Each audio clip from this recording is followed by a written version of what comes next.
I hit it. Survivor Specialist Phil and Alexa are back. Survivor Season 35 has begun. And I'm singing for some reason. I don't really know why. I know it's midnight for the East Coast out there. It's actually 11:59, so it's still not quite Thursday for Alexa. She can't complain yet. But here we are. Survivor Season 35 has begun. Alexa, I have not looked at your hot takes, which I'm pretty sure you posted onto Facebook, correct? You did do that? I posted them on Facebook and Twitter. I made sure to reach all of our viewers. Cool. I am definitely going to click these, and I'm going to look at these now since we're now live.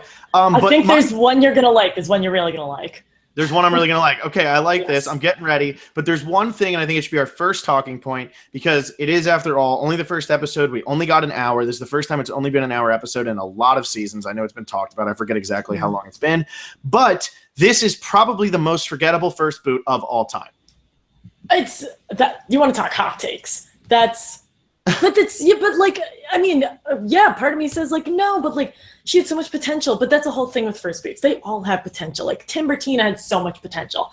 Like even freaking Sonia had some potential. Like she was, and I know the timing. I can only complain so much, but she was our fun, crazy Olympian with space pants on. And she got one confessional about the numbers. It was off. It was, and she, the look on her face when that last vote came on was just, any first boot is upset, but she was we lost so much with her. And I knew, she was someone who was either going to go far or be the first one out, but she was a really, really saddening first boot. Yeah, and I just read your hot takes, and I will say my hot take is way better than any of yours because I really do think that Katrina is going to go down as the most character of all time to be booted first. Because a lot of first boots, they get kind of memorable because of the circumstances. You look at somebody like Brooke back in Vanuatu. He's sort of memorable because he was such a big fan, and he went because of Chris. And then you have like somebody like Diane back in Africa. Like she was just so out there. Like a lot of these first boots, Deb, I mean, she's iconic at this point. Like Deb is iconic. And in a lot of these first boots, even in recent seasons, like Rachel, because she had the storm and everything, so she had some sort of storyline, and the fact that she was just so obnoxious to Paul, like you have a lot. With Katrina, we've literally gotten nothing. And like even Darnell, who I felt like Darnell was a fun character who went before his time. We got him pooping in the ocean. We got him losing the mask. We got a really heartfelt moment from him. First time we heard Katrina was an Olympian was when she got voted out and said, by the way, I was an Olympian. Like, what? And that's what's so insane about this. I mean, I'm actually surprised that, they get on Heroes Beach, and that's the tribe that we're, watching for 30 minutes out of this hour episode, and none of them are talking about their professions. And all I'm thinking is, Katrina, you're naturally on the outside just because they're already naming them the mom squad 7 minutes in, but you are an ex-Olympic swimmer. Like I would be singing that from the top of the tallest palm tree if I knew that I was on the bottom, and I'm an ex-Olympic swimmer. I mean, and Ice X made a good comment. I know we'll read about it later, but she never got to do a water challenge. Never got to do a water challenge. And this is going to go down as just, oh my God, what could have been? I know. And it's really interesting. I like Chrissy's move to not play the idol. I do think that's a very good move. You don't want to play that idol because then you're ostracizing yourself already. You make it look like you're more of a player than you are. Because if you really think about it, Chrissy didn't do much in this first episode. She puked. And I saw your hot take. By the way. I thought she was going down and crying because she was just holding herself so beautifully, and then just foam just comes out, and I was like, oh my God, it's the absolute last thing I expected to be coming. I thought there were tears, I thought there were laughs, but she just tossed the cookies that were definitely not in her stomach in the first place. So Alexa did 5 hot takes, and her number 4 was Chrissy is a gorgeous puker, to which she responded with JP's, yeah, I guess a little bit. and first, we'll keep going with Chrissy. Chrissy didn't do much. She puked. She gets this idol, which you knew Ryan was going to give to her. Of course you give it to the puking mom. Yeah, because you're sitting there saying clearly she's getting voted out tonight. Let's stir up some craziness if she gets the votes. But I also like your hot take here, number 2, where it's Chrissy's non-idol play will win her the game, to which you put JP starts fire. But Chrissy's non-idol play is huge. And I don't know if necessarily she's going to win the game, but this definitely puts her in a better position to win the game than she would have been had she actually played the idol. Because right now they're looking at her as the unthreatening mom, which is a perfect spot to be in when you have a tribe that has a psychopath and a quote-unquote power couple, which is not there. Which is not a couple. They're It's people not a who couple. look at each other. They're two people who like are kind of look like they could be a couple. Like in real life, you might walk down the street and say Ashley and JP, they're dating. But on the island, they probably just get along because Alan's a crazy person. Katrina and Chrissy look like they wanted nothing to do with them. And then Ben's just kind of friends with everybody. So I don't really fault them for this. They just probably had the most in common. And, you know, this power couple thing, we'll bring up the length of this episode so many times tonight. But I think them being brought up as a power couple was brought up maybe 10 seconds in to walking on their beach. That just, I mean, the pacing of this episode was so fast that they got this foursome. Then they're going to go in the water. And then JP takes his pants off. And then Alan has a meltdown. And then Katrina goes home. It was just like, oh my God, this was an episode that happened. Yeah, and you know what it is? This is the first time we've seen like an hour premiere in a long time. But I mean, we're getting like literally a countdown to when Navy SEALs was starting. Like we were getting a countdown every like, I don't know if that was happening for you out there on the East Coast, but I know when I was watching it out here on the West Coast, it would be like, you know, Navy SEALs starts in 30 minutes. Navy SEALs starts in 20 minutes. Navy Like, SEALs no, I want to watch Survivor. every like commercial break. So I think like they were more excited to get this Navy SEAL show out there. And what better thing to really, you know, put it behind than the most tried and true show you've ever had, which is Survivor. So I really think they were excited about this Navy SEAL show. That's why they kept this one as an hour.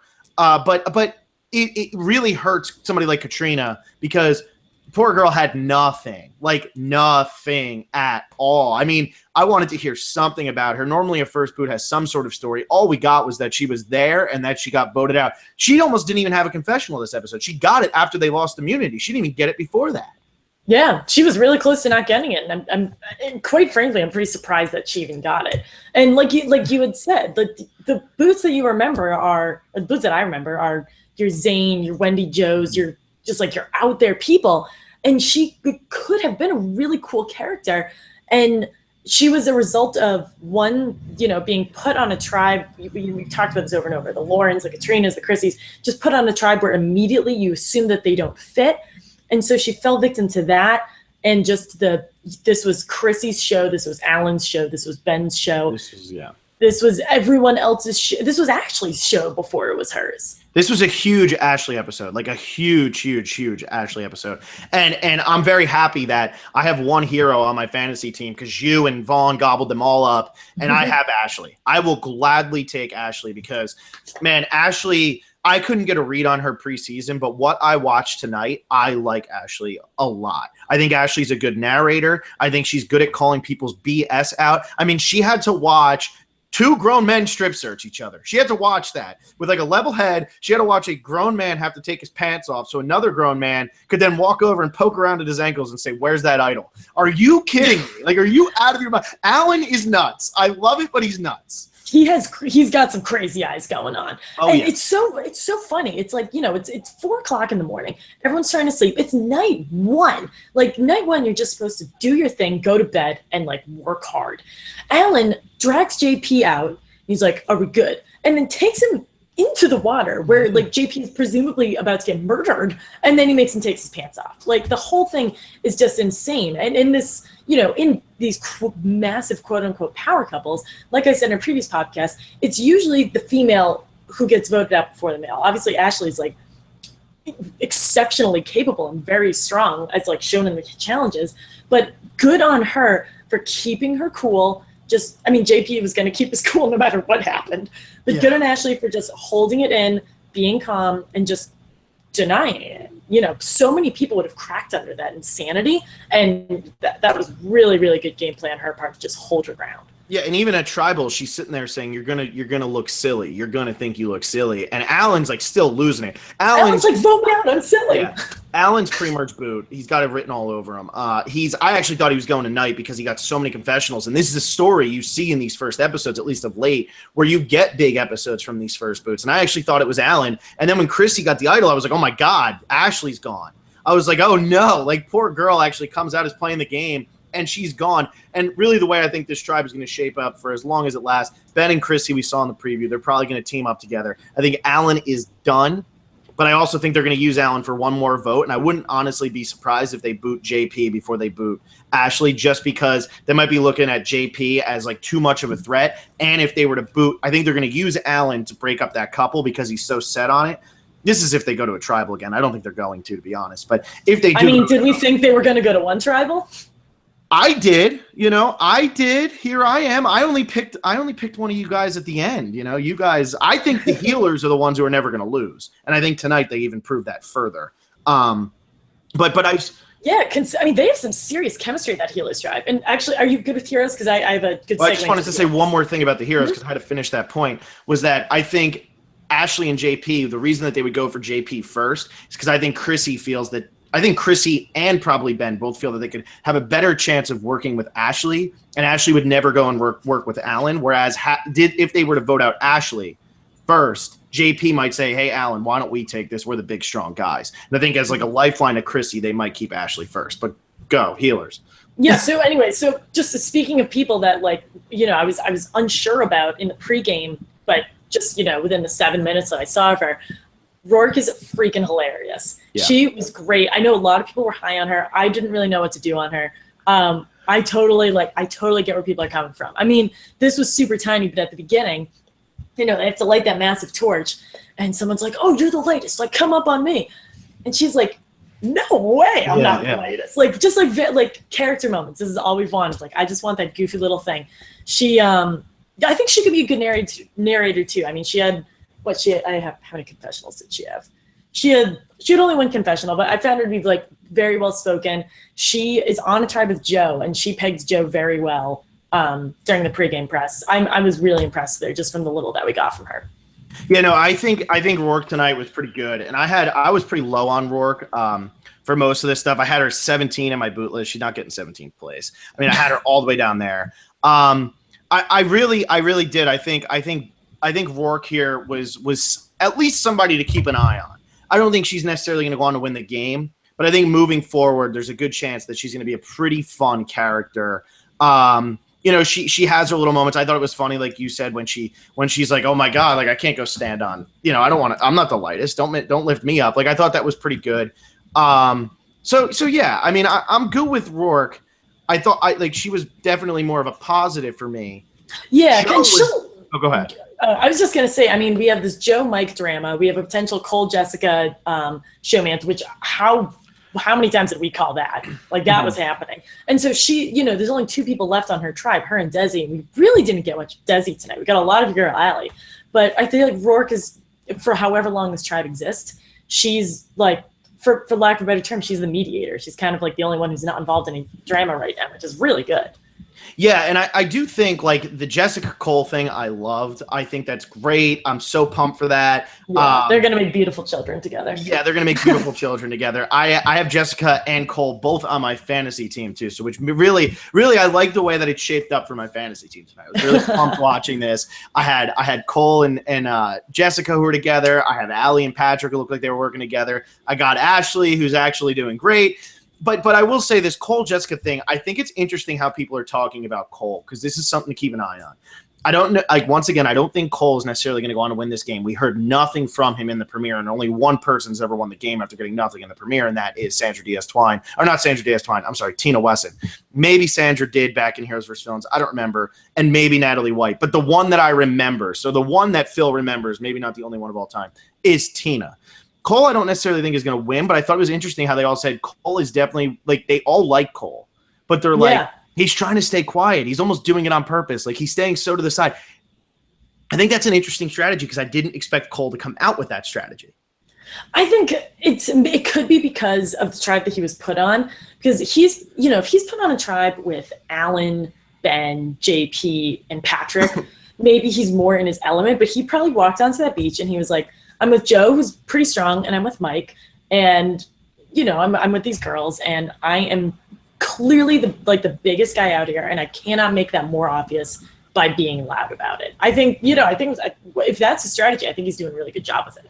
Yeah, and that's what I was kind of surprised at. I did not think that he was going to. I didn't think that was going to be him. I didn't think that was going to be his type of game. And then I think this, to me, the Healers tribe is the most interesting tribe watching. Even though we didn't get much of Cole, the whole Cole Jessica thing, is coming up. But what makes it even more interesting is on top of Cole and Jessica, you have Mike and Joe. And the true power couple. The true power couple. I mean, Joe is the Alan of the Healers, and Mike is just sitting there like, dude, I don't have an idol. And Joe's like literally trying to strip search Mike. And at that point, Mike should have just like pulled out all the tricks he knows and been like, well, if you strip search me this way, you'll cure my ED. And if you strip search, you might as well have just done that. Somewhere, somehow, Haley Ford is just like, well, what the heck? I offered to strip search myself, and no one took me up on it. And I'm going to be honest with you, I'm like, what the heck? But anyway, we'll move on from that. But that's neither here nor there. Yeah, that's for a different podcast. For the next podcast. Yeah. And Alexis said that Joe will go home the first tribal council that he attends, and which I think is funny with your JP cold take because it's JP takes his pants off in an idol strip search. I tried to time up the JP stuff pretty well. Only some of them fit well, but so no, I actually took note of everything that JP did, and wow. I can read them out loud for you, but they're pretty much all listed in the hot takes. Yeah, no, and it's funny that like you would do that. I thought the most interesting JP moment was when he was like he said something about a fight to Ashley. It made no sense. And it was like that awkward moment when like you're like in like a group of friends and you might be like kind of with a girl or a guy that you don't know that well, but you like try to make a joke. This is our first fight. Yeah, you try to make like a joke at their expense and they just don't feel it at all, and the rest of the room just kind of goes quiet and is like, oh God, what just happened? That was that. Like that was that. Poor JP. That was so awkward. So JP, like, okay, because we're going back to the healers, the heroes, because that's what we got a lot of.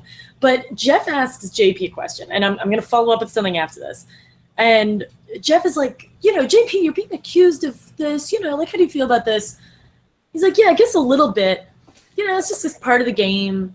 It's what happens. And so we got that, and I was like, are you freaking kidding me? Like, you're not even defending yourself.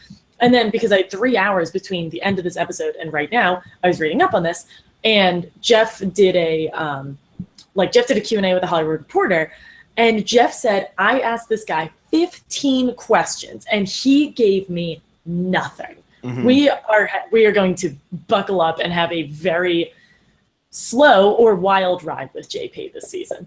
No, and I think that the reason you saw a confessional even from JP this week, and this is why I kind of got turned off by him after the Hollywood Reporter stuff and everything.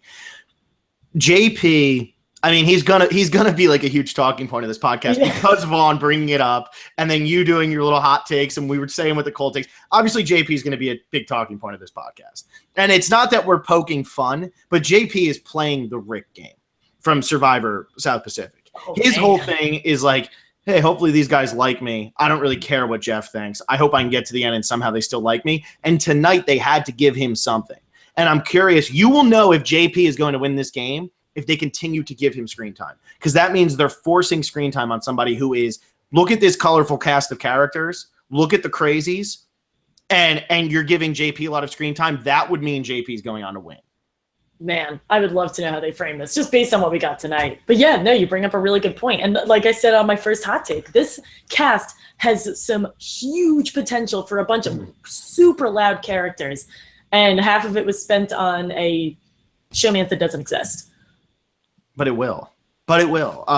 Just a showmance will exist, just on a different tribe. And who did we talk about? So it was Katrina.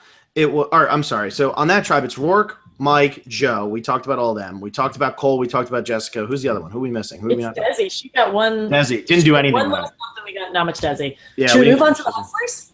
Yes, I love the Hustlers. They are amazing, and they're paddling sideways, and they're the train wreck that we imagine them to be, and then they pull it together. They have some decent chemistry. I would have said my hot take, I'm going to be honest, after watching that, was if Will hadn't swum out to save the Hustlers, would they have ever gotten to the beach? Because I'm assuming that every Dream Teamer had to swim out, grab that boat, and drag them back to shore, because they probably would be floating in the middle of the Pacific Ocean had somebody not gone and gone. Maybe they were just really homesick and wanted to go home. I mean, they were going every way but the right way. And we got like just the right amount of sassy Jeff that we got. What did you say? Like the Hustlers don't even know what show they're on. It was great. It was beautiful. And they were the train wreck that we had been anxiously hoping for. And then they really pulled it together. We were saying, oh, Lauren and Simone, they're going to stick out like sore thumbs. Lauren fit right in. She got a confessional. Nothing from Simone. Nothing from Simone. I know, and I find that very interesting because I would have pinned Simone as either she goes out early and she's like a big loud character, or she's going deep, or she's going to go like, I don't know. I never really thought Simone was going to go deep, but the fact that they gave her nothing in this first episode, makes me really question this whole Simone thing. And nobody talked about her even. She wasn't even really brought up. She wasn't even mentioned. We just got a couple shots of her. But we could have we could have a Lucy situation. We could have that with a lot of, Jessica we didn't get much of, but we're going to. But Simone's kind of the only one who wasn't even acknowledged. Like, we didn't get a Patrick confessional, but Patrick was. We did. Did we? We got one where he was talking about Allie. Yeah, we got one. The only people we didn't get, we didn't get Cole, and we didn't get Simone. That was it. Yeah. Okay, and Devin got one. Yeah. I could tell you, and Ryan did get the most. He beat Alan out by 1. It was 6. Yeah, no, Ryan. I know it was getting close. I know, and I thought Alan was going to get it because he went to tribal. But it ended up being Ryan, so I got my 3 points on that, and I will gladly take that. Yeah, everyone got some love on. But I will say with Ryan, what I love about Ryan as opposed to, and I honestly, I liked Cochran the first time he played. I don't have a problem with Cochran. I more so just didn't like Caramoan at all. But my whole thing with Ryan is he's so self-aware, and he's giving us he's giving us good little lines. So I met this the first time anybody's ever wanted to get my pants super bad, or when he's talking about I have the advantage and I'm a hustler. We don't get advantages. Like, I like that. He's playing into the theme without necessarily playing into the theme. And he's naturally fitting into it, which is, what we want out of this. Yeah, I almost even feel like David at the beginning was so David. He was so in your face, like, I'm so outside. I'm such an outsider. I'm such an outsider. Like, Ryan knows he's an outsider, but is doing everything he can to fit in. Whereas, like, Cochran and David, I felt like when they started out the game, they weren't really trying hard enough to fit in because they didn't have the confidence to do it. Ryan's coming into this game with a lot of confidence. Ryan might be self-deprecating, but he's a very confident 125-pound guy in a turtleneck. So 125 pounds soaking wet. Don't forget that. Yes, well, especially in that soaking wet turtleneck. That's probably half his body weight. That's probably super heavy, that soaking wet turtleneck. That was mean they made him wear that. But that's how they set it up. But I remember during the pregame press, he saw Devin and he said, I want to work with this guy because I think opposites attract. And that's exactly what he did. He had a really good insight on this. He said, he seems like a guy who will be able to fit what I can't fill, and I can fill what he can't. And they really hit it off. They you want to talk about power couples? They really hit it off. And Devin was like, "Oh, sick! You can give me this advantage. That would have been cool," even though he didn't get to use it. But they're a couple that I saw coming just because Ryan said that he wanted to work with him. But they're clicking much more than I expected to. Yeah, I kind of agree with that because Devin might not necessarily play into it so much as Ryan was going to. And Ryan going up to him and being like, yo, man, see, what's great about Ryan's position is he finds a secret advantage they can only use once, which sucks. And he has to, even if they don't win, he has to give it to somebody else and all that. But this is phenomenal leverage to pull on an ally like he did with Devin, because you don't have to go up and say, hey, I found an idol and I want to, work with you. And it's like, oh, God, but you can play the idol at any time. And, maybe that's too dangerous, blah, blah, blah. But to be able to go up to him and say, look, I can only play it at the first vote. If you or me get the votes, I'm using it. That shows such loyalty right off the bat, and it doesn't show any type of suspicious activity. So Devin's just buying in 100%. If you go up and say, hey, I have an idol, I want to work with you, and I'll use it for you if we lose, Devin's not buying that. But there's no reason to lie, and it's a great tool to build an alliance. So I think it was great that it fell into Ryan's hands. Yeah, and even to further that point, they ended up winning. They passed it on to Chrissy, but you still have Devin's trust because he could have helped him. He wasn't put in the opportunity to help him, but he could have. So he wins out because they get immunity. He still had this advantage, and he's got an ally who trusts him. Yeah, no, 100%. No, it worked out great for him, and I think it was good, like how he was saying, he probably, I don't know if he talked to Devin or not, but maybe he said to Devin, I'm going to give it to the girl who's throwing up after the challenge. Like, why not? And I think that this really worked out for Ryan. We didn't get much we got a little bit from Lauren, who seems like she's fitting in, but we didn't get much. We didn't get anything from Simone. Got to talk about my crew. And I'm deeming this the Phil Alliance because I don't think it can be anything else. It's probably going to die next week. It's not going to die. That is totally a red herring. Get out of here. We have Patrick, the redhead, who doesn't have a job. He's just the redhead who's sunburned. His job is to get sunburned. And we have Allie, my girl, the celebrity assistant, who the two of them, what I thought was so interesting about this, the way this was edited together, you knew they knew each other while you were watching it. Because even the way that Patrick said his one confession, he said, look, we got to go based on something. I don't know if it'll last, but I think that I can trust her. I just don't know. You know, right before that, he said, we went to college together or whatever it was. You Yeah, know that is was what was spliced up. Yeah.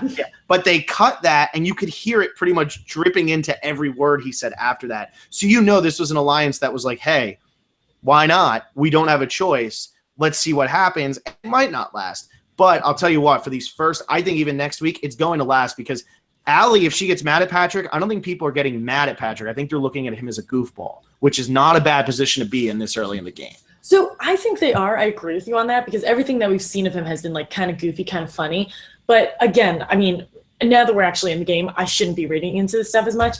But a lot of people's perception of Patrick were not positive because there were just odd situations with him where they felt that it was either arrogant or seemed like airheaded, and whether or not he actually was, they were just like, oh, he shoved me out of the way to get some food, or oh, he just like cut me in line for something. That's like not great, and I think he's lucky that he automatically has Allie as an ally, but that goofiness, she seems very, very strong-minded, this is the way I'm going and I'm going to do it, which is great because I feel like she's handling that really well, but I think having that goofiness as your sidekick is really not going to last long. It'll last you at the beginning, just kind of like, we're going to look at each other, we know each other, let's keep each other safe for a week, but I don't see it lasting super long. But I think this is a goofy tribe.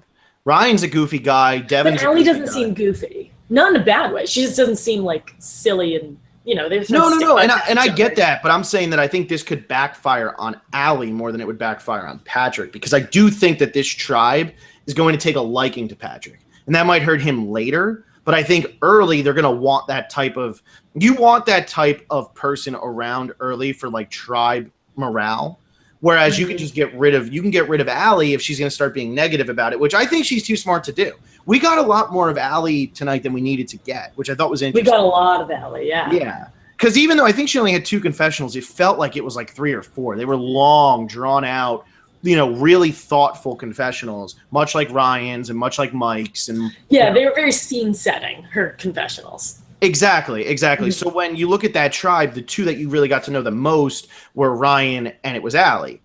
That says something, I feel like. Yeah, sure, some of these people we get to know early, they go home before the merge. But I kind of like the position Allie's in because she almost looks like the leader who's smart enough to jump ship when she needs to. I just hope she doesn't jump ship because she thinks she has to this early because she thinks Patrick's rubbing people the wrong way.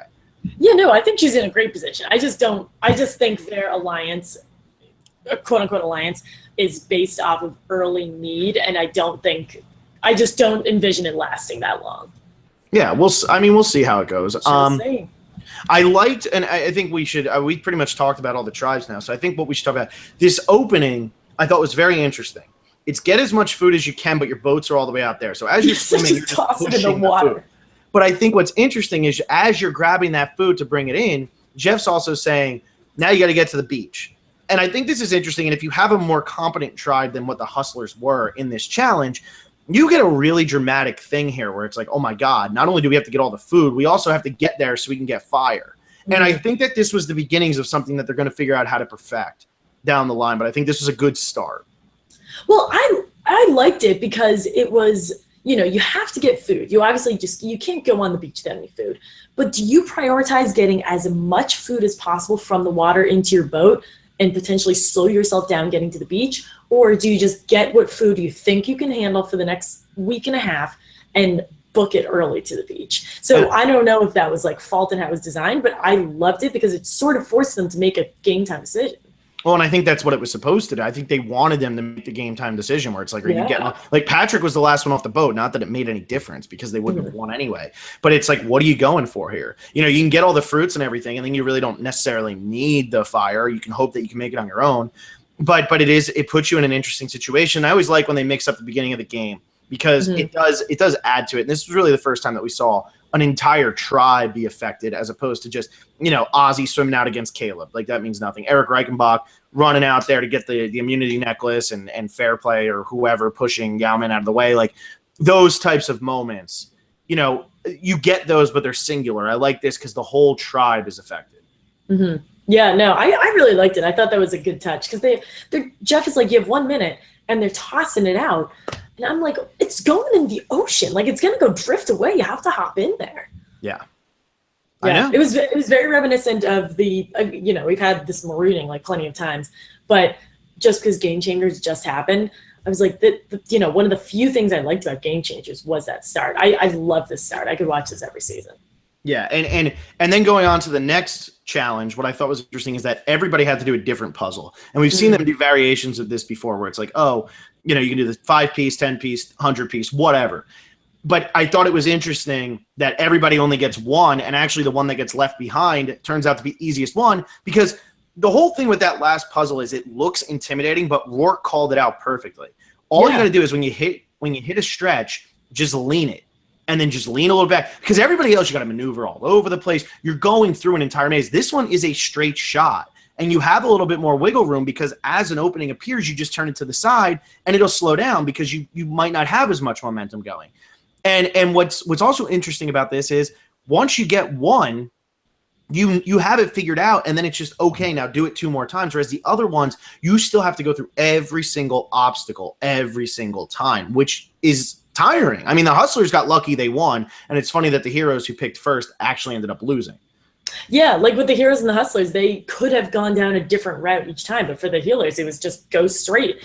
And, the first couple of times, they really weren't figuring it out. So after Rourke called it out, it was super easy for them. But what I love about this one is that you choose, and like the Heroes chose, that left the Hustlers with one super quick decision. This was all happening over the course of, like 5 seconds. This was a very tight window that all 3 tribes went down. So I love that they made them choose. I love that, you pick, the Heroes kind of just picked the one closest to them, I think. It was right on top of them. So I think they ran. I don't think that's necessarily the case, though, because I do think, Jeff explains this challenge to them beforehand, and they definitely say to themselves, okay, if we get there first, what's our first choice? I think this is kind of like when White Collar, to me, this is what this is like. When White Collar picked a 100-piece puzzle over the 20 or the 5, because they're like, oh, it'll be the easiest. Yeah, that's the easiest maze, because there's only really one spot where you can fall out, but you have to do it every single time, and that takes up a lot of time. Counting to 100 is definitely easier than putting a tree together, but you still have to put out 100 tiles. If they figure out the pattern, it's over. And that's exactly what ended up happening to them. Yeah, no, and that's what I was going to say. It just based on what we saw, it seemed like they didn't even think and they just grabbed it. And then what I like about it is other people can't cheat off you. I know that it's legal to look over if you're doing the same puzzle as someone else, but the fact that they couldn't even do that, they just took that factor out, was great. I'm really happy that he's leveled the playing field with that. Yeah, no, I hear you, and I like too. It didn't end with a puzzle necessarily. It still ended with like a maze, but it's not a puzzle. It's just you do this, you get it done, and it made for some drama because honestly, at that point, I didn't know who I wanted to lose because at that point, you don't really know the Hustlers. I'm sure neither of us wanted the Healers to lose. No, I didn't want the Healers to win. No, and I love the Healers, and I didn't want them to lose, but I kind of didn't know Hustlers are heroes, and with the Heroes, what I was worried about is like if they lose, you're going to lose Alan, who's kind of like, as much as like you don't want him to last too long because he'll get overbearing, you want like the perfect amount of Alan. But I'm not sure that I wanted them to necessarily lose because I didn't want to lose Ashley, I didn't want to lose Alan, I really didn't want to lose JP yet, even just because I think there's more drama to be had there, and it sucks that Katrina went, but at the same time they give us so little of her. I feel like we lost nothing. I know that there's some untapped potential there, but I feel like we really lost nothing because we got so little. Well, yeah, that's exactly, yeah, we didn't, but even if we lost JP, we probably still wouldn't lose the drama. The only time we would lose the drama is if Joe or Alan goes home. And Alan wasn't going home. His edit, what he was getting was way too obvious for him to go home. I thought Chrissy was going home because once she started puking, I was like, well, where do we go from here with her? And obviously she like works her way out of it, but I thought they would send Ashley home just because we got some storyline out of Ashley, and that's why I'm frustrated Katrina's going home. We just got nothing other than she was the odd mom out. Yep. No, and I totally agree. And what I think is interesting about how this shaped up, Mike has the clear desperate for winner. I feel like Mike is somebody who could win, really could win this game. That was his whole edit tonight, was talking about how he's going to win this game. And maybe it's setting up for this giant downfall, which I wouldn't be surprised. But even when he got called out by Joe, they made Joe look so evil and Mike so good. And so I feel like Mike got like a winner's type edit here. And then also over on Heroes, like Ben and Chrissy got the best edit there. Ashley ate up the most screen time, Ashley and Alan, but I don't see either of them winning the game because I think that Alan's just nutso, and I just don't know what Ashley necessarily is going to do. Like down the line, like she might be able to work through this, but she just doesn't look or feel like a winner to me. Yeah, Ben got an amazing edit, and Chrissy got a good edit too. I think going into it, we all knew that like Chrissy was going to do well, but we got a lot of positive Chrissy tonight. But going back to Mike real quick, I picked him as my eliminator, and I am watching this Joe thing, and I'm watching Joe interrogate him, and Mike is like, just naturally, he's looking down, he's like, he's a little unsure, and I'm like, you are making it so obvious. You need to just like stand your ground, like fight back on him. And then he gets I can't be the first person. My biggest fear is going out first. And I'm like, are you freaking kidding me? I'd lose Malcolm, and now I'm going to lose Mike on the first try. I was so angry. But then that evolved into, I want to be the best Survivor player ever. I want to be this winner. I want to be this winner. So I don't know if he can win, but he's on a path. And they very well could have made Mike a negative. They could have given Mike a negative edit tonight. They very easily could have, but they didn't. Yeah, and I do think Mike can win. I mean, I think that he got a very positive edit. He's the type of person who nowadays can win Survivor. As crazy as that is, if he plays in the early seasons, I don't think he can win. But nowadays, we talked about it. Like, you're coming into this, and this guy already is known as a healer. He's a urologist. He's making people laugh. The only person who doesn't like him is Joe. And guess what? Joe is not going to fit in with that healer tribe. This healer tribe, I really believe, is not going to Tribal Council. I think Hustlers might go to the next 2 or 3. Even though they won this time, I really think Hustlers are who we're going to lose. Might lose one more hero, but I think we're going to get a tribe swap pretty soon. And I do not think that healers are going to go, but Joe is going. I think you're right. He's going to go home in the first Tribal Council he attends because he is abrasive. And I think Joe is a fun character to watch on TV. Oh, he's so fun. I just don't know how you stay on a tribe with him. And I mean, Russell did it and Tony did it, so maybe it is doable. But when you're calling somebody out as hard as you called out Mike, it's hard to like get people on your side with that. Yeah, well, that was the thing. And Tony and Russell is a completely different story. But Tony had moments of like either charisma or positivity or like connection with someone. Joe came out and he, his first confessional is, I'm more strategic than everyone altogether. I just want to manipulate these people. So that he's, going into this, we knew that he was going to try to play this Tony Russell game. But I think it's almost obvious that he wants to play that game. So I fear that he's coming off too abrasive, like you said, or just too much of a bully. And Mike is the easiest person on the tribe to pick on. He's not going to pick on one of the girls, and he's not going to pick on the guy who can beat him up. So, it's but I don't know. It was weird. What I'll say with Joe, though, is that I think Joe does have the ability to turn it around. I do think that he can. And I also think he had a great line where he said, I'm used to, I can manipulate people, all this. And he said, healers use their hearts to help people. People with big hearts are the easiest ones to manipulate. And really, I think that is something that's so true because these are people who genuinely do think with their hearts. You have Rourke, the social worker. She's somebody who's going out there. She's not trying to be rude. She's thinking with her heart all the time. Like, how can I help this person, get better? And Mike might not necessarily be there. I honestly think Joe's problem is he went and picked on the wrong person because I think that he thought Mike was the easy target, but I think Mike is a confident dude. And I know we had Alan say the episode title night. We said, I'm not crazy, I'm confident. But I think Mike is a very, very confident guy. He's had a successful life. He has one of the most successful practices. He'll tell you. He loves this show. And I think he's got the confidence to be like, who the hell's this schmo? I don't care. I can do this. And I think really that was Joe's mistake, is that Mike wasn't Cochran. That Mike wasn't David. Somebody that he could really just push around. I think Mike handled it as well as he could have. Yeah, and I think in Joe's defense, we don't know how quickly he did it, but it happened at a point where we don't know if Mike has an alliance or not. So we just say Mike goes off to get firewood and half doing that, half searching for the idol. But at this point, who's not looking for an idol? Like, come on.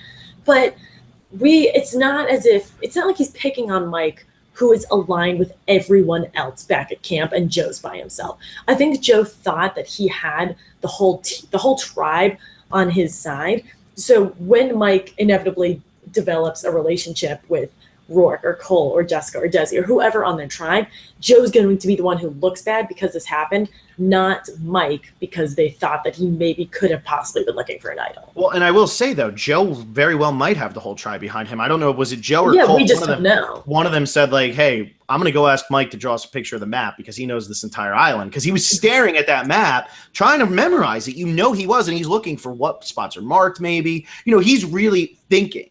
And one of them said that, and I wouldn't be surprised if the whole tribe was like, you know what, this Mike guy is a little sketchy. Because you gotta remember, David, that's how everybody felt. Ty, that's how everybody felt. But what did they both go on to do? They both went on to find idols. So Joe might be trying to nip it in the bud before it can get started. Yeah, I know, I completely agree with you, but I feel like, and this could go back to the article that we posted today, I feel like if the entire tribe was against Mike, we would have gotten it. We got Joe saying, oh, that guy's totally looking for an idol, and they're all like, what? Like, what are you like, what? Like, just like they weren't as responsive to him. And that's kind of like what we were talking about today. You know, maybe they are all on Joe's team and Mike is going on to win and we can't have any bad Mike edits. There we go. And it's all tied together. You said exactly what I was going to say. You took the words out of my mouth because that's exactly it. That's how you co-wrote it. David didn't win. Ty didn't win. They showed them looking sketchy because neither of them won. Well, guess what? If Mike goes on to win, they didn't show him being sketchy, and there you go. Go read our little evolution thing. That made sense. There you go. You heard it here first. There you go. I mean, that's how this game is being edited now. I mean, it's just a fact. Well, what do you want to? We're at 40 minutes. I know we'll probably try to keep this to an hour so you can actually go to bed. But do you want to do some comments because we haven't done them on the last few podcasts? We might let's do some. We got a couple good ones. Before we do that, though, did you write down all the prop bet? Who can you just run through it real quick? We haven't scored everything yet. We haven't scored the boot list. We haven't scored the prop bet. We'll have all that for Sunday, just because of the delay here. I'm almost done inputting prop bets, but you know, whatever. Almost. Okay, so for prop bet, Alan got the episode title. Katrina had a confessional in every episode she was in. Katrina was voted out with no words. Okay, another one got, and she said it after the torch was snuffed. And then Katrina got less than 5 votes. Oh, and then Ryan got most confessionals in the premiere. There you go. And we both had the Ryan thing. I'm so pumped that we took out the last vote read. I completely forgot to check for that. Yeah, no, and that's why we did it. That's why we got rid of it, because we're lazy as hell. Yeah, well, I was starving, so I need to get some food. There you go. Hey, so am I. Phil's working on no dinner right now. Let's go into these comments. Let's roll with it. Let's do it. I'm going to start off here. Yeah, where do you want to start? I'm going to start with Sarah, which is Trilingual Life. Trilingual Life. Wow, trilingual life. Like I said, no dinner. Phil can't read. How does Ryan know who to give the idol to if they have had no interactions between tribes yet? And go ahead. You give it to the puking mom. Yeah. It made it so obvious. And I really think that had Chrissy not fallen down and puked, Ryan might have given it to Katrina. Because it was given to Chrissy or Katrina, yeah. Because I think Katrina actually looks like more of the outcast on that tribe than Chrissy does. But as soon as Chrissy drops to her knees and Ben is like fanning her, and he has that great line about can't say we didn't give it our all, but it's almost like patronizing, where it's like, well, look at her down, you know, she's done, but hey, let's try to make her feel better. But she's gone, you know. So I think that made it easy. Had the healers lost, I bet you Mike gets it because Ryan sees himself in Mike. Yeah, exactly. And it's, you know, when you don't know anyone yet, Ryan's only spent an hour with all these other people, and it's just been competing with them. He hasn't even been able to get a good look at them. So you just go based off perception at that point. Yeah, there you go. All right, we have a slew from Joe Haas. Steel Punch. Sorry. Holy cow, Patrick looks like Phil. Phil, did you read my final take? Let me pull it up. I did, and I love this one because now there's going to be these. Patrick is cuter than Cole. There you go. You know that's just because Alexa loves me. It's because Phil and I are secretly in love. Yeah, and then I like the JP smiles because I can imagine JP smiling at that, like all excited. I was really proud of myself for that. Moving on. Underwhelming premiere, but it was fine. MVP Ben controlled the tribe well. LVP Alan blew up for no real reason, in my opinion. We didn't do MVP LVP, but those are my people. We'll do it now. Because we got to get everybody to vote. So this is, if you're new to our podcast, we do MVP LVP every week. You vote for MVP or LVP. We all put up somebody who we think it is. Vaughn, are you out there still? Because I know that you were in the chat before. You're not really getting a chance to defend yourself here. Maybe Vaughn could comment on the video at some point and say who he thinks it is. We'll throw up who we think should be Vaughn's MVP or LVP. Mm-hmm. But Katrina's gone. That was Alexa's. Of course, the first boot was Alexa's. I mean, at this point, we just know that's going to happen. I know. So, everyone was chirping at each other after we made that Twitter poll. Last year, you all thought I had the best tribe of all time, and I lost. Now I have the quote-unquote sleepers, and I'm pulling it out even though I already lost someone. You already lose someone. So Katrina goes home first. I'm going to go it's hard for me. LVP, we have to throw one of the other people's tribe members under the bus. So for me, it's easy. I say, Vaughn, you picked Alan. That's your problem. Oh, Alan was a no questions asked LVP. I feel like he's the LVP. Even though he was on the right side of the vote, this guy would cause so much drama. Oh, he's here. Vaughn is still here. Let's see. Let's see if we can somebody else. So I will say that. So that I will say that Alan caused so much unnecessary drama that it's hard to say, yeah, he might have gotten what he wanted, but he's put such a target on his back and he has no chance to win the game 3 days in. That's LVP status. That's big time LVP. For my MVP on Tribe Phil, I'm gonna go and I'm gonna say it's Ashley. Because as much as Ashley, people might be looking at Ashley, it's really on Alan, and everybody's seeing Alan as the crazy guy right now. And Ashley's got JP, who she's tight with. She's got a big edit, and we try not to do this solely based on edit, but she got a big edit. And I really think that Ashley and JP, although it might not be the duo that Alan thinks it is, I think that Chrissy and Ben are more likely to work with Ashley and JP than they are to work with Alan. And if they do work with Alan, I still think they're getting rid of JP because he might be viewed as somebody who's just, more likely to work with Alan or a little crazy. Or so. I mean, the guy literally took his clothes off for Alan, so who knows? I could disagree with Ashley on the MVP. I'm giving that to Ben. So Vaughn, I'm balancing you out. I mean, Ashley. Well, you have to pick somebody from your tribe. Let Vaughn. I have to pick someone. Well, you want the points. I mean, yeah, I want the points, but I could give it to Ryan, but okay. Don't do that. You want the points. You defend your person. I know that, but I was okay. Whatever. I don't feel much need to defend Ryan. He got the most confessionals in the premiere. He showed himself to be extremely self-aware. He really he already has an ally. Not many people have allies. We had Ashley and JP, but they're probably going to be forced to break up. We have no allies on the Healers tribe yet. And Ryan seems to be very comfortable in his tribe. He found an advantage. He's clearly looking. He's a clear-cut MVP. Yeah, I mean, there you go. See, that's how you defend it, Alexa. There you go. Phil, that's not what I was saying. You let Vaughn do it himself. I know that. Well, go ahead. What were you going to say then? No, that's. Do you want to go to the next comment? Well, do you want to talk about Ben for Vaughn? No, Vaughn's not here to defend himself. I don't. Okay, Alexa. I just know you want the points. That's all. Okay. Next one, Caitlin Weagle. Wow, way to go, Alexa, staying up late because of Phil. What a professional podcaster. I stayed up till the break of dawn in freaking France for this thing. That's coming up for whenever there's that 3 hour. Oh God. Well, hopefully at that point, maybe I'll be on Christmas break or something by then. Hey, maybe we'll go to another casting call together. There you go. That would be easier. Yeah. Okay. Did you see what Vaughn just said? Let me open it up. Read it out. It's on the live chat, but we only read Vaughn here. Yeah, Vaughn's the only person we're talking about. MVP is Ben. He managed the divisions in his tribe well. He was only here not to be mentioned as target at all. Yeah, that's exactly what I was going to say.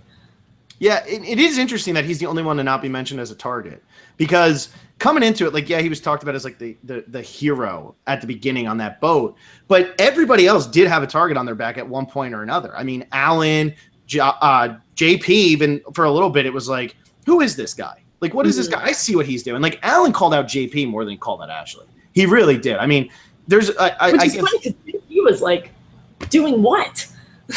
You know what it might be with him? It might be that he's so calm all the time. he might actually like be suspicious in that calmness. Like, does that make sense? Like, he's like almost a sketchy calmness. he's almost too confident, like all the Like, time. why isn't he talking? Yeah, like maybe that's what it's coming across as. I don't know. Yeah. But if Yeah, you're going, go ahead. I could see that, but I feel like Alan also was just making something out of nothing. The grizzly bear came out. That's Yeah, what happened. which we knew it was coming. So when you vote for a MVP, LVP, you can vote for somebody that we didn't say, but put it in the YouTube chat. We're not going, or not in the live chat, but actually as a comment. We're not going to count the live chat. Yes. Or you can tweet it at us. We'll count them all up, and then on Sunday we'll reveal who the MVP or LVP was. The winner will get points. The loser will not get points. There you go. Let's see. There we go. What's the next one? We got Isaacs. Yeah, go ahead. Okay, Isaacs has Idle Paranoia Rocks, which it does. I guess Chrissy has a souvenir now, and we'll never know how well Katrina would have done in a water challenge, which is probably the saddest part of this entire episode. Yeah. An And absolute shame. We didn't even get like a shot of her swimming to the boat, which is No. such a shame, you know? No, it's just, I mean, we've had two Olympians. We've had Crystal Cox, who made it far, and we know how that went. And then we have Katrina, who made it 3 days as an Olympic swimmer, and we did not see her swim at all. I mean, it's just Olympians are not great on Survivor. No, they it doesn't work. And you think it would be a hole in one. A slam dunk, as Will would call it. I like the hole in one to remove the Will slam dunk, but that's what he would have said. All right, Home so run. How about that? that'll work too. Either way, I mean, he would always just say slam dunk. We have Gamer Girl who says, "Why are people hating on the premiere? I thought it was pretty good." And then Giovanni says, "I wish the premiere was longer. I wanted to see more." Here's my thing on this. It's just because it was short. I mean, I don't think it's a bad premiere by any means, but you lose somebody who you didn't get to know because the episode was so short. Yeah, it was just a very rushed premiere. We learn about a showman's, and then it's not a showman's, and then all this happens in 10 minutes. It seemed extremely rushed, but that's just because we have to have 20 people talk. We have to create these narrations. We have to have 2 challenges and a tribal council over the course of 48 minutes. Mm-hmm. Exactly. And we don't know anything about these people. You know, like No, we know normally absolutely this is where you learn about them, and then you can watch 48 minutes for the rest of the time. But 18 people on an island and you have an hour, that's a lot. It's a lot. Yeah, for sure. We got Giovanni. I got Amazon flashbacks when the healers got that huge bonfire. I thought that was interesting that not only did they like get fire, they just had the fire made for them when they got to camp. Yeah, that was awesome. I mean, I Not guess bad. at this point, like you said in the article, that was definitely something you said where it was like, this isn't about surviving anymore. Like, it's not. It's an interior decorator. Exactly. So why do we need to watch them make a fire? They're all going to get it at some point. There's no drama behind it if they don't. No, but in the spirit of hot takes, JP was the one who made fire on his tribe, which I find to be very funny. Yes, he was. The firefighter did it. Firefighter did it. Let's go to the Gamer Girl. Was this the first time without showing of the mini intro or intro whatsoever during the premiere? What was interesting about this is you had the 39 days, 18 people, one survivor happen like within like the first 30 seconds. And I didn't watch the first 6 minutes the other day, but normally like Jeff gives like a background on where they're going, how they all work. But really it was just like, this is the greatest social game ever, jump into the water, and 39 days, 18 people, one survivor, boom, boom, boom, and we're to the boat. And normally they would at least show like the quick, like, you know, music with like at least the title card that says Survivor Healers versus Heroes versus. They didn't do anything. No. And yeah, it was pretty weird because usually, like you said, there's something, but it was weird. And I almost, what's so sad is that I knew going into it that because I watched the full premiere online, or the full what the heck am I trying to say? 6 minutes. Well, yeah, I watched the full 6 minutes online, but then I also watched the intro. God, yes. It's a 1 a.m. It's 1 a.m. It's 1 o'clock in the morning. I watched the full intro online, and it was obviously awesome. But I'm at a point where I've seen Survivor, and I'm just so used to the intro not being there that the fact that it wasn't there probably wouldn't have crossed my mind had it not been called out to me, which is sad because that used to be the best part of Survivor. I will say I felt like I noticed it. I felt like something felt a little off because there's always this epicness to the beginning of a season where, like, I love watching premieres. I think premieres, to me, premieres are almost always the best, at least the most exciting episode of the show. There's so much possibility. I mean, I know when I go back and rewatch seasons, I'll go back and rewatch Thailand and I get like chills watching like the intro because welcome to Thailand, blah, blah, blah, this happening, this happening. What was interesting here is we got nothing about the location. We got nothing about the people. It all happened after Jeff said the 39 days, which is so strange. And it did feel a little off. Yeah, you know what? You're right. I think in the moment I was so busy on focusing on everything. But now I remember when I was locked in my basement watching 15 previous seasons of Survivor, I could, like, you get chilled when you hear the music. Like, heroes versus villains, they've got those big choppers coming through. And it's the music, and we just don't even hear that music anymore. Yeah. And they did like a twist on it at some point. I don't remember when in the episode they did it, but it is really missed. And that was some of the best parts of Survivor. Like, we'd sit on the couch, like, listen to the awesome music, and then they would go into it, and we just don't have that anymore. Yeah, no, you're right. It's very. I don't know. We'll see how it works. I mean, it's not the biggest deal in the world. I mean, it's just a little moment, but it is something that I definitely did notice. Didn't really take away. I thought it was an enjoyable episode. I think this cast has a lot of potential, like a lot of potential. Every Survivor cast has a lot of potential, but there's a lot of storylines going on here, like a lot of storylines happening very, very quickly. And really, it's going to suck when you lose a lot of these people, every week. And that's what's great. That's what makes a great season. Mm-hmm. And we complained about not getting a lot of character moments, and we got a lot of character moments tonight. Yeah, we did. And I loved that. That was great. We had Giovanni. When Joe confronted Mike, it reminded me of when John Robert told Todd that he was a snake. Todd took it a little better. The thing is, I think when you're in that situation, I don't know what Mike was supposed to do. And that's what made it hard for Mike is like, it's like Todd, it happened later in the game. It didn't happen on day 3. Like, it did happen a little bit later in the game. This is day 2, and you're being told by the biggest or the second biggest guy on your tribe, whatever. One of the bigger guys on your tribe, like, dude, you're like, we don't trust you, like, whatever. That's going to put you in a weird spot, and he handled it a lot better than somebody like David did, I think. Oh, yeah, absolutely. I mean, Todd handled it fairly well. But like you said, what was Mike supposed to do? Like, fight the guy who could beat him up? The guy who's a probation officer? Like, it's, you're being accused of something 5 minutes on walking on the beach of your dream. Of course you're going to get a little flustered. Yeah, it's like when Adam was screaming at the tribe that, Taylor was an idiot. Of course you're going to be screaming to defend yourself. This is what you've wanted for so long. Exactly. The screaming. Screaming. I love that. That's one of my favorites. Thank you, Adam, for that moment. I know if you make it this far into the episode. I would scream, but both of my roommates are asleep. That's right. You have 2 again? I thought you only had 1 now. No, I went from 3 to 2. Oh, wow. Oh, my God. Okay, New York apartments, man. Wow, I love that.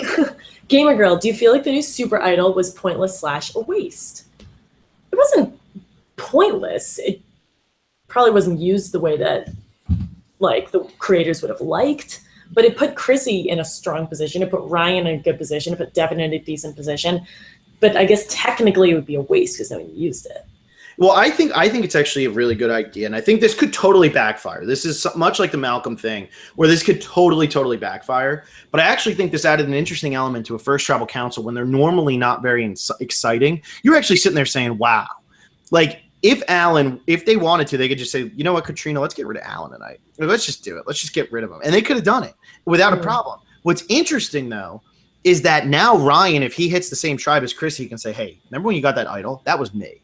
And that is huge. Like, that is absolutely huge because now Ryan has an alliance with somebody that doesn't even know they have an alliance with him. So if he can make it to that point where him and Chrissy bond, Ryan and Chrissy, you could be looking at your final 4 of Ryan, Chrissy, Ben, and Devin because of this premiere. Well, I'm glad you said that. Let's go back to my ridiculous theory from 3 weeks ago where Ryan's in the top 3. Ryan, Chrissy, and I think Desi are in the top 3. Ryan gets no votes, so he has to be the one to pick the winner based on Jeff's rules for that. And Ryan's either going to save her or he's going to screw her just like he did at the beginning. It's going to be amazing. Yeah, and he's gonna pick Chrissy that time because Desi ain't winning. But anyway, I think it's very interesting. It's very interesting. I think this has a really good a chance to play out well. I'm kind of happy that she didn't play it, but I also like the added drama of like, man, is Ashley going to go home tonight because Chrissy feels that close with Katrina? Like, damn, that sucks. Yeah, I know, right? And I feel like Chrissy and Katrina didn't have that much of a connection. I really think it was more out of necessity. You know what it is? Here comes Chrissy's redemption arc. The girl who's puking on day one, who's only ally, got voted out. She didn't even play the idol for her. That's the story. You know, this is if Chrissy's going to get a redemption arc, it begins now. Exactly. Yeah.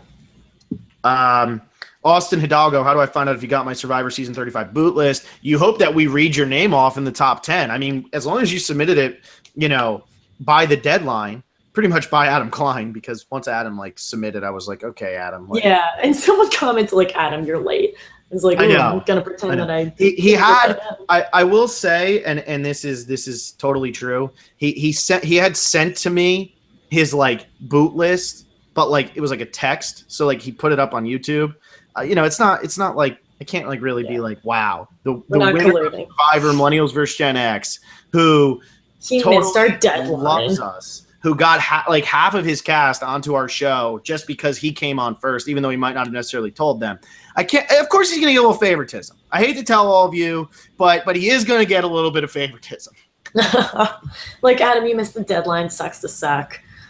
Is that what we're going to say? He actually texted me and said, "Hey, did I miss the deadline? Because I was, you know, I was going to post it now." And I was like, "Oh my God, you should have said, like, too bad, suck it up." Damn, dude, that really sucks, man. Oh God. Wow. I'll have to call Probst and see if he thinks it's okay. Oh my gosh. All right, and then let's do Wub last. Tiago Bochat, by the way, you were the last prop bet entry for anybody who's wondering. Yeah, it's like that name looks so familiar. Yeah, that's why, because I texted it to you tonight. He just voted for MVP and LVP, which we'll obviously tally up and talk about on the predictions episode and power rankings, which will be Sunday. But the last one is Wub, where he says Phil will become the first winner with no episode 1 confessional since Tina. Know that he had a confessional, so he did. But it's fun. But Phil's still gonna win. It's all fine. Yeah, exactly. Hey, some version of Phil is going to win this season. Yeah, okay? Phil I'm going to mix this up Phil the entire time. Patrick or Allie. There you go. So that covers it actually for comments because, you know, YouTube doesn't. I know that like timed up super well. I know that was like an hour and 1 minute. Look at that. Yeah, good job. Why don't you kill it, Alexa? Talk about some stuff. All right. So Phil, if you haven't today, check out the article that Phil and I posted. We put a lot of love into it. It seems like people are really enjoying it. We're probably going to be referencing it throughout this season because it's super applicable to what we were talking about. So check us out on Facebook at Survivor Specialist. Leave a comment there. You're welcome to post there. Twitter is still going to be our main forum, so tweet at us at Survivor Specialist. Tweet at us, MVP, LVP, anything you want us to talk about during our power rankings this weekend. Leave a comment on this video for same thing, comments, MVP, LVP.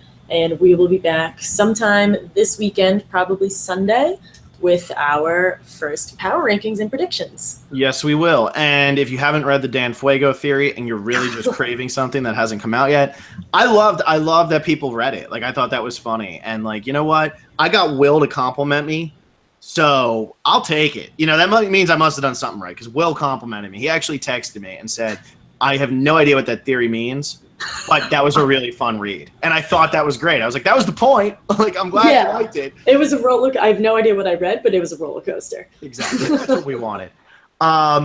So yeah, we'll be back on Sunday at some point, and Survivor Heroes versus Healers versus Hustlers is back. Ooh, you said that well. Good job. For the first time ever. Well, let's end the podcast on that note. Okay. Alexa, enjoy Thursday.